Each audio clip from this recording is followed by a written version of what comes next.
حسن سیرت پر سلام، نخل احسان و عطا صبح شرافت پر سلام، نخل احسان۔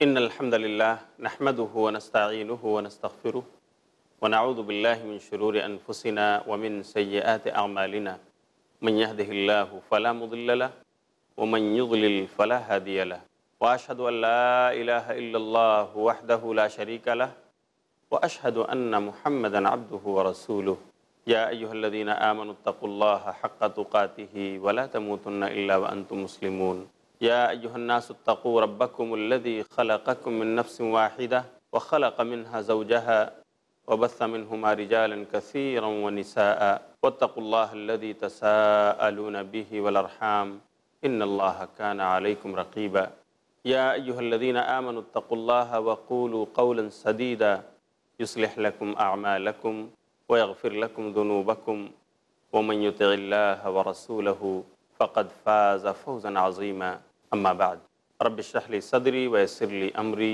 واحلل عقدة من لساني يفقهوا قولي۔ قابل احترام ناظرین کرام، قابل قدر اسلامی ماؤں اور بہنوں، پیغام سیرت النبی اس سیریز میں آج آپ کا پھر سے استقبال ہے۔ السلام علیکم ورحمۃ اللہ وبرکاتہ۔ آج کا موضوع ہے وحی کا آغاز۔ پچھلے درسوں میں ہم نے اس بات کا تذکرہ کیا تھا کہ نبی صلی اللہ علیہ وسلم غار حرا میں جا کر تنہائی میں اللہ کی عبادتیں کرتے۔ تقریباً 3 سال اس طرح گزر گئے، آپ اللہ کی نشانیوں پر غور کرتے رہے اور اسی تنہائی میں اللہ کا ذکر و فکر کرتے ہوئے اپنی زندگی گزارتے رہے کہ اللہ رب العالمین نے جب آپ 40 سال کے ہوئے تو اسی غار حرا میں اللہ نے جبریل کو بھیج کر آپ پر سب سے پہلی وحی نازل فرمائی۔ سورہ علق آیت نمبر 1 سے 5، اعوذ باللہ من الشیطان الرجیم، اقرأ بسم ربک الذی خلق، خلق الانسان من علق، اقرأ وربک الاکرم الذی علم بالقلم، علم الانسان ما لم یعلم، جس کا ترجمہ یہ ہے کہ اے نبی پڑھو اپنے رب کا نام لے کر جس نے آپ کو پیدا کیا ہے۔ خلق الانسان من علق، جس نے انسان کو خون کے جمے ہوئے لوتھڑے سے بنایا ہے۔ اقرأ وربک الاکرم، پڑھو آپ کا رب تو بڑا کریم ہے۔ الذی علم بالقلم، جس نے آپ کو علم سکھایا قلم کے ذریعے۔ علم الانسان ما لم یعلم، اور انسان کو وہ باتیں بتائیں جو وہ اس سے پہلے نہیں جانتا تھا۔ یہ قرآن کی پہلی وحی ہے جو نبی صلی اللہ علیہ وسلم پر رمضان کے مہینے میں نازل ہوئی، شب قدر میں نازل ہوئی، اور جیسا کہ میں بتا چکا ہوں صحیح قول کے مطابق یہ رمضان کی 21ویں تاریخ تھی جب آپ صلی اللہ علیہ وسلم کے سر پر تاج نبوت رکھا گیا ہے۔ اس وحی کا پیغام کیا ہے؟ سیرت النبی کا یہ لمحہ ہمیں کیا پیغام دے رہا ہے؟ یہی کہ انسانوں علم حاصل کرو۔ کون سا علم؟ فزکس، کیمسٹری، بایولوجی، میتھمیٹکس، جغرافیہ، ٹیکنالوجی، آخر کون سے علم کی بات اللہ رب العالمین نے قرآن کی اس آیت میں کی ہے جو سب سے پہلی وحی ہے؟ ظاہر سی بات ہے کہ وہ علم دین ہے، جس کی دلیل یہ ہے کہ اللہ نے اپنا نام جوڑ دیا۔ اقرأ بسم ربک الذی خلق، اپنے رب کے نام کے ساتھ پڑھو، اور اللہ کا نام یہی وہ علم ہے جسے حقیقی علم کہا جاتا ہے، علم توحید سے جانا جاتا ہے۔ اس کا تقاضا یہ ہے کہ ہم کوئی بھی عمل کرنے سے پہلے علم حاصل کریں، علم دین سے اپنے آپ کو آراستہ اور پیراستہ کریں۔ ناظرین کرام، مجھے کہنے دیجئے کہ اللہ رب العالمین نے پہلے یہ نہیں کہا کہ نماز پڑھو، اللہ نے پہلے یہ نہیں کہا رمضان کے روزے رکھو، اللہ نے پہلے یہ حکم نہیں دیا حج بیت اللہ کے لیے جاؤ، اللہ نے اس بات کا آرڈر سب سے پہلے نہیں کیا کہ تم صدقہ و خیرات دو۔ اگر اللہ نے کوئی چیز سب سے پہلے وحی فرمائی تو وہ علم کی، کہ انسانوں تم علم حاصل کرو، اس لیے کہ علم زندگی ہے اور جہالت موت ہے۔ جب انسان علم سے بے بہرا ہوتا ہے تو وہ جہالت کی وجہ سے ایسے خندقوں میں جا گرتا ہے جہاں سے دوبارہ اٹھنا اسے میسر نہیں ہوتا، اور اس طرح اپنے آپ کو وہ ہلاک کر دیتا ہے۔ ناظرین، کیا آپ نہیں جانتے بنو اسرائیل کے اندر ایک شخص جو بڑا عبادت گزار بڑی نفلی نمازیں پڑھنے والا جس کو جریج کہا جاتا تھا، جس کا واقعہ کتب ستہ کے اندر، کہیں سنن ابو داؤد میں، کہیں جامع ترمذی میں، کہیں مسند احمد کے اندر تفصیل کے ساتھ اور کہیں اختصار کے ساتھ اس کا تذکرہ موجود ہے کہ جریج، انہیں ایک عالم دین نے، اس زمانے کے پوپ نے، مشنری نے بتایا کہ آپ اگر اللہ کرو تو یہ ایسی بزنس ہے جس میں کبھی کوئی گھاٹا نہیں، اور اتفاق سے وہ یہ بزنس کرنے لگے، شروع کر دیا انہوں نے، اپنی بوڑھی ماں تک کو انہوں نے چھوڑ دیا اور چلے گئے پہاڑ پر اللہ کی عبادت کرنے لگے، ایک کٹیا بنا لی اور اسی میں رہنے لگے۔ بیچاری بوڑھی ماں ڈھونڈتے تلاشتے وہاں پہنچی، بیٹے جریج کیوں ناراض ہو گئے ہو، آخر کیوں چلے آئے ہو؟ لیکن جریج نماز پڑھ رہے ہیں، کہہ رہے ہیں اللہ کیا کروں، نماز چھوڑ دوں، اپنی ماں کو جواب دوں یا کیا کروں؟ چلو نماز ہی پڑھتا رہوں گا۔ نماز پڑھتے رہے، بیچاری ماں تھک ہار کر آواز دے دے کر واپس چلی گئی۔ دوسری بار آئی، یہی ماجرا پیش آیا، تیسری بار آئی، یہی ماجرا پیش آیا، جریج جواب نہیں دے رہے، نماز پڑھ رہے ہیں۔ کیا ہوا اور ایسا کیوں ہوا؟ ناظرین، صرف اس لیے کہ جریج کو صحیح علم نہیں تھا۔ وہ عمل تو کرنے لگے، عبادت سے تو جڑ گئے، لیکن عبادت کے خد و خال کو انہوں نے نہیں سمجھا، اس کے پروز اور کونس کے بارے میں انہوں نے نہیں پڑھا، علم اور فقہ انہوں نے حاصل نہیں کی، جس کی وجہ سے ہوا یہ کہ ان کی ماں نے بد دعا دے دیا۔ کیا کہا؟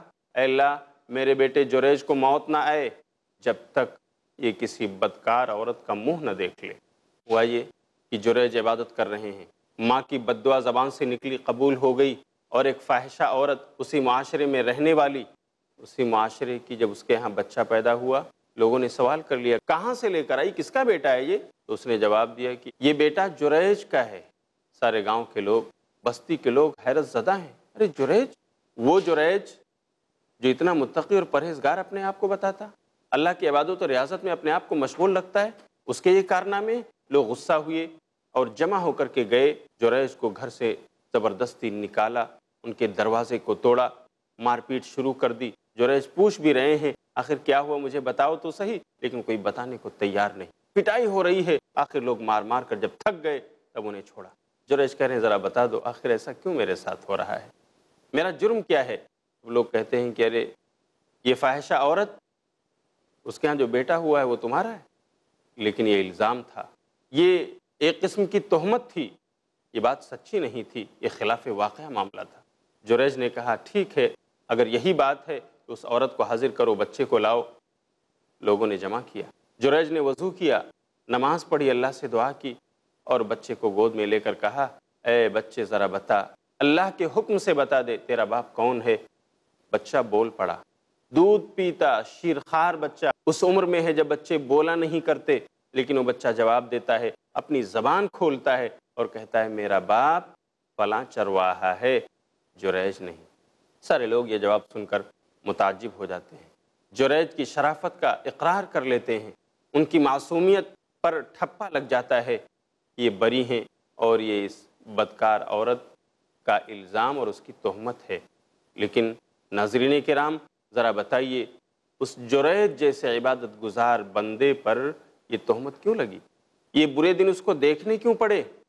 اگر آپ اس کی تہ میں جائیں گے تو آپ کو پتہ چلے گا کہ جریج عبادت تو کر رہے تھے، جریج محنت تو کر رہے تھے، ایک کام میں مصروف رہتے تھے، لیکن اس کام کے بارے میں صحیح علم حاصل نہیں کیا۔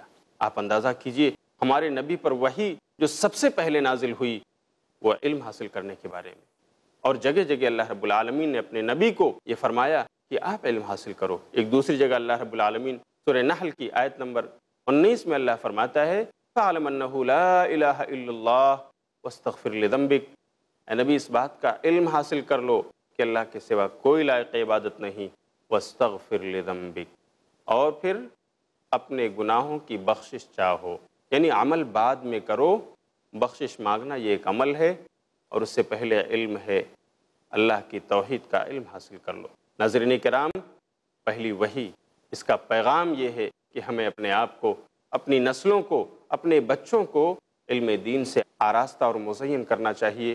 پھر اسلام نہیں روکتا کہ آپ اپنے بچے کو ڈاکٹر نہ بنائیں، انجینئر نہ بنائیں، آپ اس کو آرکیٹیکٹ نہ بنائیں، آپ اس کو ہائر ایڈوکیشن نہ دلائیں۔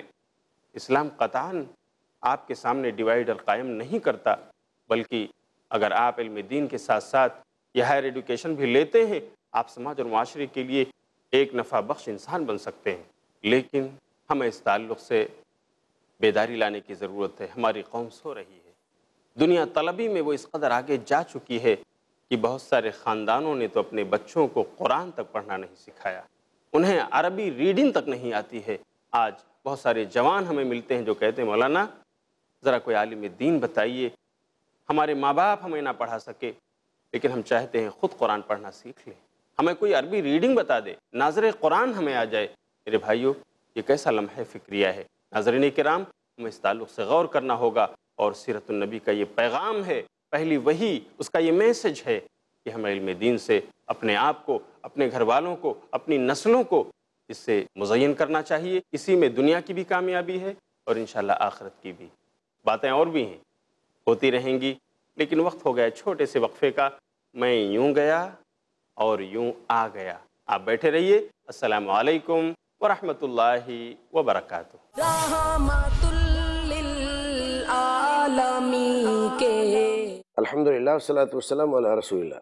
ناظرین کرام، میں رضا اللہ عبد الکریم مدنی آپ سے مخاطب ہوں۔ ہندوستان میں اس وقت تمام مذاہب کے اپنے اپنے چینل چل رہے ہیں، ایک نہیں انیک، لیکن دین اسلام کی تعلیم، تبلیغ اور بات پھیلانے والا چینل، اور وہ بھی بلا کاسٹ، فری، سوائے آئی پلس کے کوئی دوسرا چینل نہیں ہے۔ یہ چینل اسلام کی سیدھی سچی بات بغیر لگاؤ لپیٹ کے آپ تک پہنچاتا ہے۔ ایسے پروگرام جو آپ سارے گھر کے لوگ بیٹھ کر ایک ساتھ دیکھ سکتے ہیں۔ زمانہ جیسے ترقی کر رہا ہے، اسی اعتبار سے ہمیں آپ کو اس بات کا احساس ہے کہ ہم اپنے بچوں کو کس طرح سے ان چینلوں سے جو مخرب اخلاق ہیں، جو ہمارے بچوں کو بگاڑتے ہیں، ان کے اخلاق، ان کی تہذیب چھینتے ہیں، کیسے دور رکھیں، اور دین کی بات اپنے بچوں تک، نوخیز نسل تک، نوجوانوں تک، یہ جو پڑھے لکھے نہیں ہیں ان تک کیسے پہنچائیں۔ یہ چینل یہ کام کرتا ہے، بہتر انداز میں، اچھے انداز میں، اچھے معتبر علماء کے ذریعے۔ آپ تمام حضرات کو اس بات کا ضرور احساس ہوگا، مہنگائی آسمان کو چھو رہی ہے، کسی چینل کا چلانا کوئی معمولی بات نہیں ہے، بہت بڑی ذمہ داری ہے جو اس چینل کے ذمہ داروں نے اپنے سر لے رکھی ہے۔ میں ابتدا سے اس چینل کے ساتھ جڑا ہوا ہوں، آپ تمام حضرات سے اپیل کرتا ہوں کہ آپ حضرات بھی اس کے سلسلے میں سوچیں اور اس کے تعاون کے سلسلے میں بھی سوچیں، اور دیگر لوگوں تک اس کے پیغام کو پہنچائیں، لوگوں سے کہیں کہ اس کو دیکھیں۔ اگر آپ ٹی وی دیکھتے ہیں تو آئی پلس دیکھیے، آئی پلس دیکھیے، جو آپ کی دین دنیا، دینی ضرورتیں، دنیاوی ضرورتیں ساری پوری کرنے کی کوشش کرتا ہے۔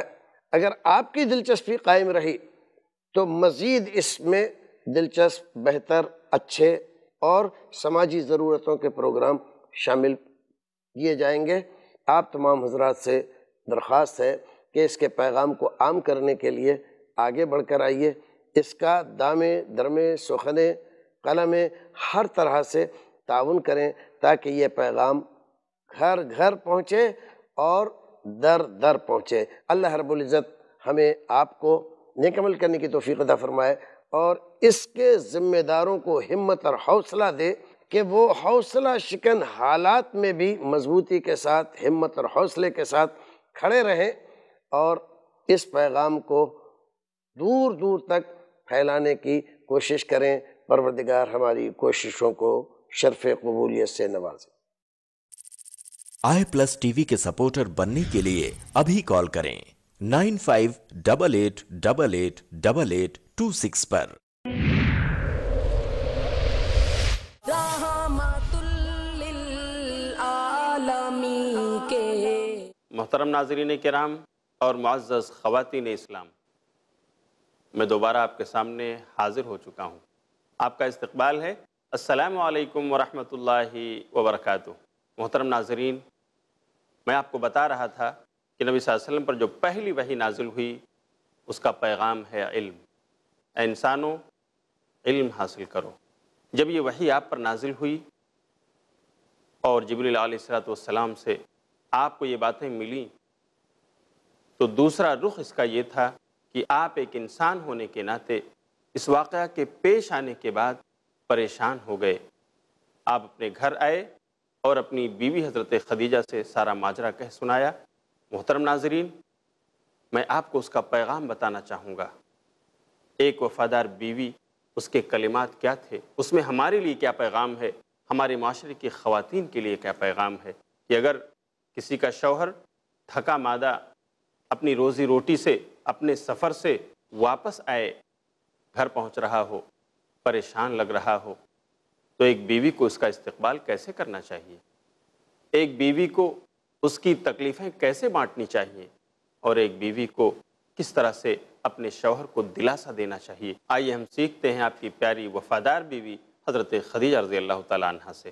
نبی صلی اللہ علیہ وسلم نے جب آ کر اپنی بیوی حضرت خدیجہ سے کہا کہ یہ مجھے کیا ہو گیا ہے، خدیجہ میں تو اپنے آپ پر ڈر محسوس کرنے لگا ہوں، اس وقت حضرت خدیجہ رضی اللہ تعالیٰ عنہ کے الفاظ تھے، کلا واللہ ما یخزیک اللہ ابدا، ہرگز ایسا نہیں ہو سکتا، اللہ کی قسم اللہ تعالیٰ آپ کو ضائع اور برباد نہیں کرے گا، اللہ آپ کو رسوا نہیں کرے گا۔ دلیل کیا دیا انہوں نے؟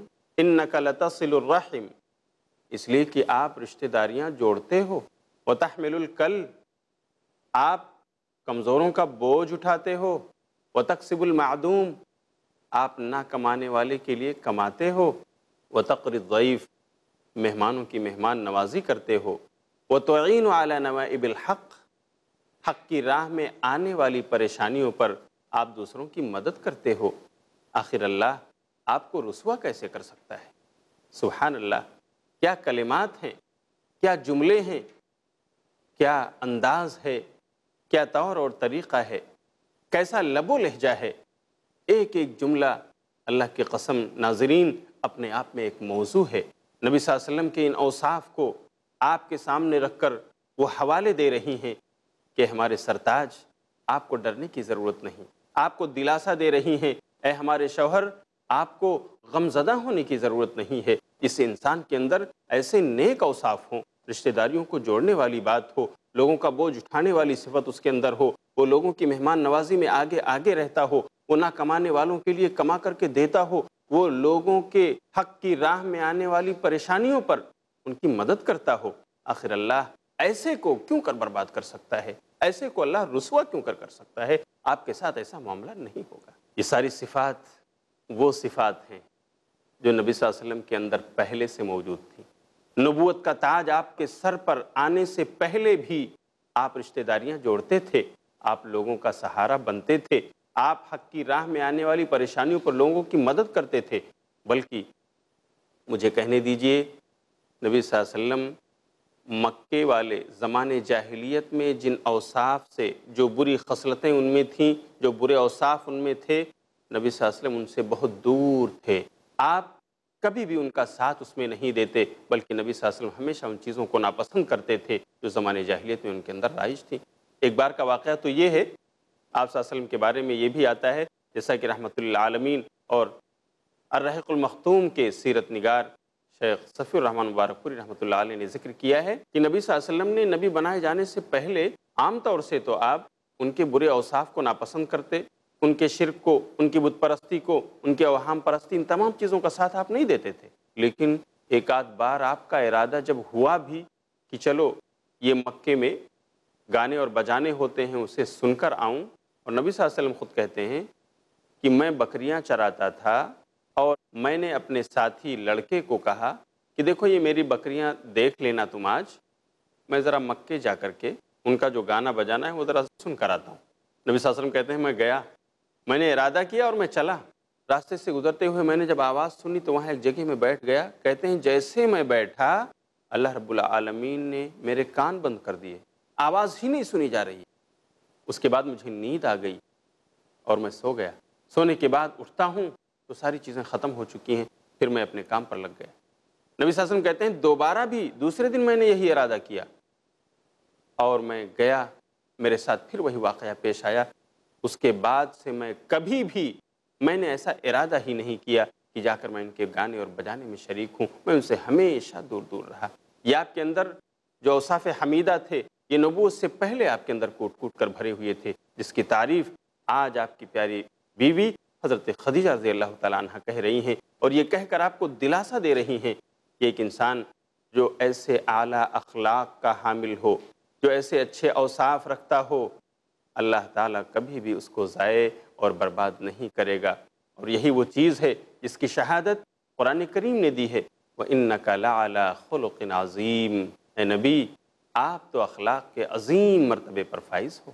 تو میرے بھائیو، یہ جو حضرت خدیجہ رضی اللہ تعالیٰ عنہ کے جملے ہیں، یہ ہمارے لیے سیرت النبی کی سیریز میں ایک پیغام ہے، یعنی ہمیں رشتہ داریاں جوڑنے کا پیغام یہ دے رہے ہیں، ہمیں کمزوروں کا بوجھ اٹھانے کا پیغام یہ جملے دے رہے ہیں، ہمیں مہمانوں کی مہمان نوازی کا درس یہ جملے دے رہے ہیں، ہمیں حضرت خدیجہ کی زبان سے نکلنے والے یہ کلمات یہ پیغام دے رہے ہیں کہ ایسا انسان جو کما نہیں سکتا، جو مفلوج ہے، جو بیمار ہے، جس کی روزی روٹی کا کوئی انتظام نہیں ہے، اس کے لیے کمایا جائے۔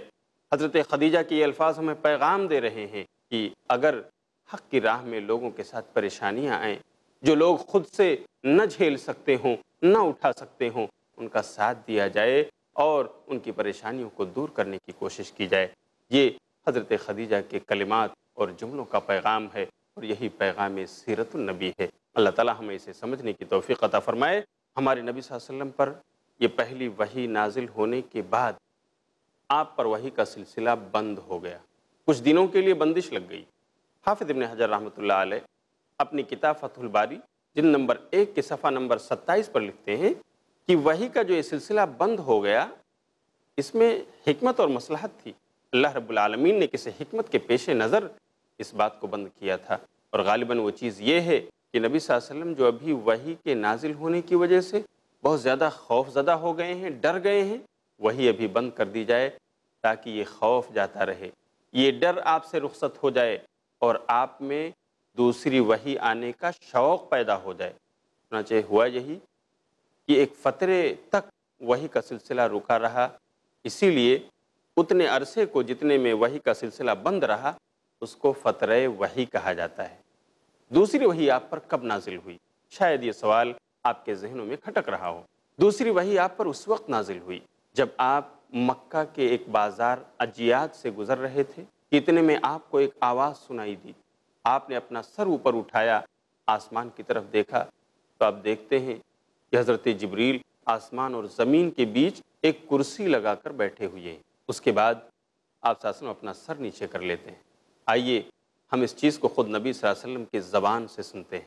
امام بخاری نے اپنی کتاب صحیح بخاری کتاب التفسیر 4926 نمبر کی حدیث میں ذکر کیا ہے، حضرت جابر رضی اللہ تعالیٰ عنہ روایت کے راوی کہتے ہیں کہ میں نے نبی صلی اللہ علیہ وسلم کی زبان سے یہ کلمات سنے کہ آپ فرما رہے تھے کہ میرے اوپر دوسری وحی اس وقت نازل ہوئی جب میں مکہ کے بازار اجیاد سے گزر رہا تھا کہ اتنے میں آسمان کی طرف سے ایک آواز سنائی دی۔ میں نے اپنا چہرہ اوپر اٹھا کر دیکھا تو کیا دیکھتا ہوں کہ آسمان اور زمین کے بیچ وہی فرشتہ جو غار حرا میں پہلی بار میرے پاس آیا تھا، وہ فرشتہ اپنی کرسی پر بیٹھا ہوا ہے۔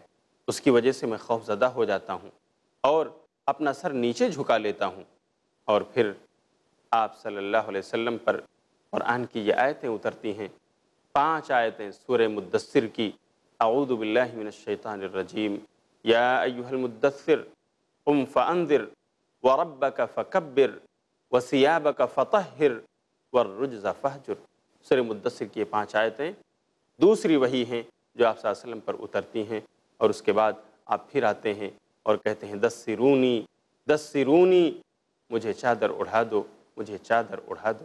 محترم ناظرین کرام، یہ دوسری وحی نازل ہونے کے بعد آگے کیا ہوتا ہے، آپ کی سیرت ہمیں کیا پیغام دیتی ہے، انشاءاللہ میں یہ بات لے کر پھر حاضر ہوں گا، یہ سلسلہ پھر آگے بڑھاؤں گا، اور مجھے یقین ہے کہ اگلی نشستوں میں ہماری ملاقات آپ سے پھر ہوگی، لیکن وقت ہو گیا ہے، اس لیے اجازت دیجیے۔ السلام علیکم ورحمۃ اللہ وبرکاتہ، وآخر دعوانا ان الحمد للہ رب العالمین۔ رحمت للعالمین کے حسن سیرت پر